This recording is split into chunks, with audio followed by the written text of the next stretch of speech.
On today's episode of PDubs Arcade Loft, we're going to take a look at the 99 Lives Arcade Boss Control Panel Upgrade Kit for the Arcade1Up Mortal Kombat Midway Legacy Cabinet.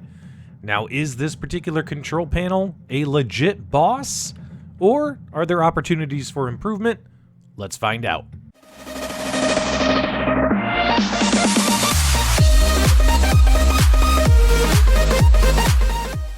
Okay dudes, as always, I'll have links and everything in the video description if you're unfamiliar with 99 Lives Arcade, just like a lot of the other great aftermarket modding partners out there, arcadegraphics.com, Tulsa Arcades, DIY Retro Arcade.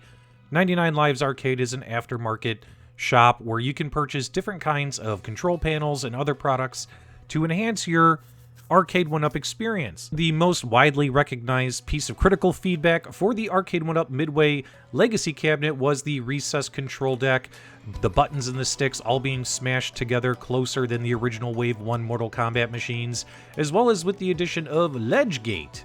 That's right, having those ledges there that you're banging your hands on every time you're trying to play, especially in first player position. So here's your solution from 99 Lives Arcade. Now, if you wanted to keep your machine stock running the native games, native PCB boards, you can go ahead and just order the control deck. Retails for 180 bucks.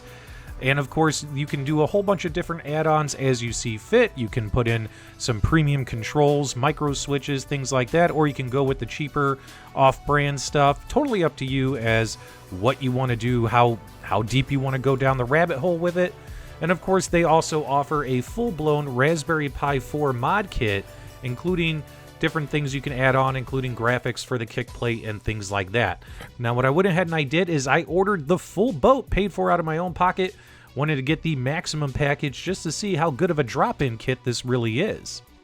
And because I ordered the full kit plus some extras, holy hell, we got a gigantic box of goodies here to go through and unpack, including a new J panel that's provided as part of the kit because the J panel included is too big for this oversized control deck. The extra kickplate graphics that I ordered, which I'm going to end up actually not using because I'm going to put a coin door on here instead, so I'm planning on using this as a future giveaway on the channel.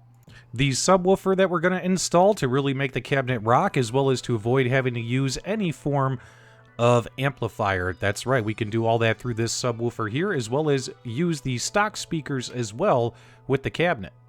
Some other cool things in the kit are some extra buttons and wires, nice little touch. A new power supply and splitter wire for the marquee, that way we can make sure the original marquee that came with the cabinet still works, no need for replacement. We also have our power source for our Raspberry Pi 4 that came with the kit. The Pi 4 does come included, along with an image with thousands of games on it. And this does have the on-off toggle switch, which is nice for powering on and off your Pi, but of course follow normal shutdown procedures. An extension cord for powering everything. Some extra Velcro strips for part of the controller board. And right here you have an HDMI, this is the extender cable for the speakers. And then you have a micro HDMI to HDMI for the Pi as well.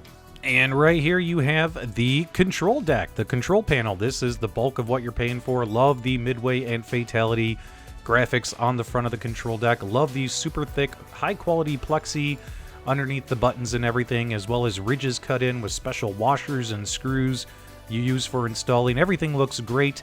Yes, we do have the cheaper controls in there, as you can see on there, as well as on the bottom here.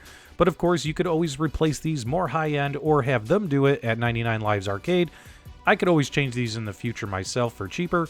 And as you can see, we got our encoder boards, everything already mounted to the control panel for our Raspberry Pi 4. And comparing what it looks like versus the original Midway Legacy control panel, as you can see, a lot more room for two players to stand side by side, two grown men, and play. Installing the kit is pretty simple if you've ever done a Raspberry Pi RetroPie mod or modded an Arcade1Up in the past. Obviously, you can go ahead and mount your controller board. If you're like me and end up with a monitor that's got really short cables, well, you're going to want to use some PCB feet. That way you pop these through the screw holes and use these instead of screws, and you can go ahead and mount it to the monitor, making sure that your LCD converter board here is not touching the monitor in any way, shape, or form.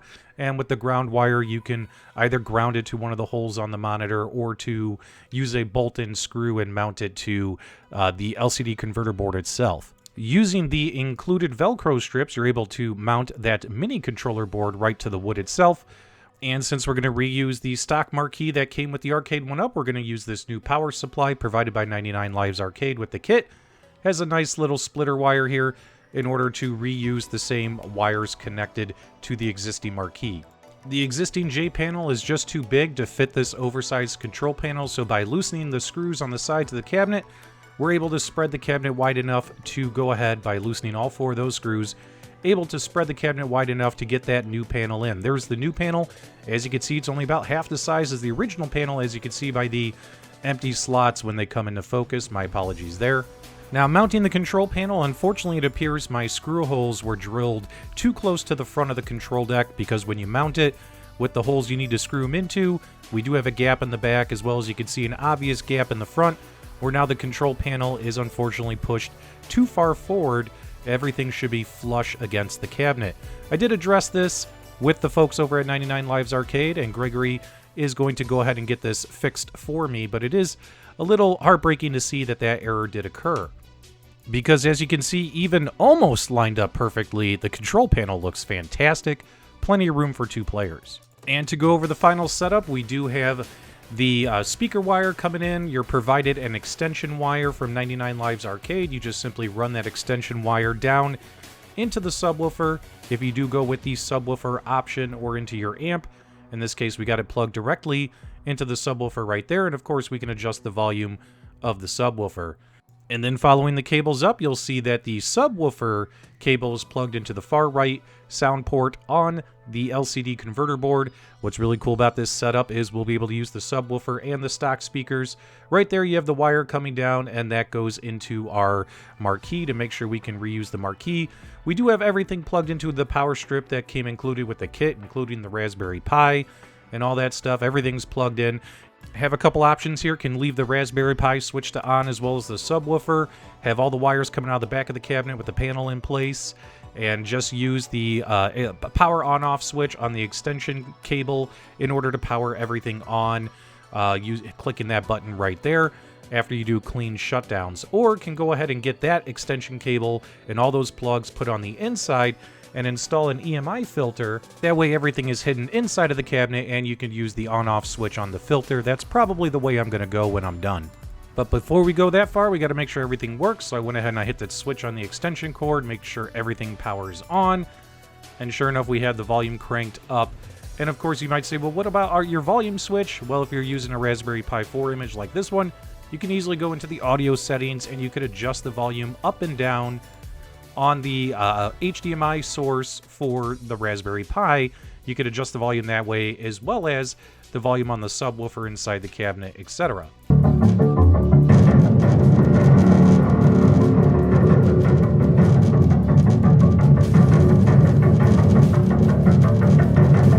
Now, when it comes to my impressions of the control deck, although we have the cheap LG Starts controls in here, I could tell if I had the premium controls, I would be very, very happy. So we'll be swapping those out soon. Just wanted you guys to see all the goofy light up button options and things like that. Plus the other stuff I could get installed cheaper versus going through 99 Lives.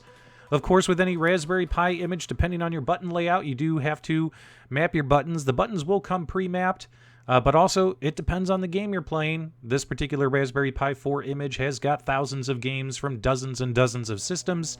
So you might have to go into the controller settings and remap all your controls, or hook up a keyboard, go into the advanced configs on the games, and remap the buttons for the particular games. Either way, you'll be able to get everything up and running. Typically, when it comes to Pi mods, using the Mortal Kombat button layout is usually not the best way to go, having the 5 buttons spread out like a star, and then the other button, the run button, down in the corner. Usually the best way to go for Pi mods is to go with 3/3, like on a Capcom Legacy control deck and things like that. As you can see here, out of the box, the Mortal Kombat controls were not mapped correctly. Was getting my butt kicked, had to go in and get those fixed in order to make this successful for this particular title game on this cabinet. And once you get your buttons mapped and fixed, you'll be able to play a bunch of games the way you want to play them. Totally up to you. In my opinion, I think this is a pretty good control deck. It's a shame that mine was kind of missized, or the holes actually were misdrilled on this one. I can understand this was an honest error. 99 Lives Arcade is going to fix this for me. And also, I've seen tons of these on Facebook groups and stuff, sized correctly. So I'm pretty confident that Gregory over there is gonna make it right and send me a control deck that fits appropriately. Minus that one piece of opportunity for improvement, I think this is an awesome control deck solution, whether you want to go stock or go all out and have a modded pie cabinet. The discount code is only good for 7 days if you guys are interested. Make sure you guys use it before it expires. Let me know your honest feedback and opinions below. And as always, guys, give me a thumbs up on the way out, and thank you for subscribing.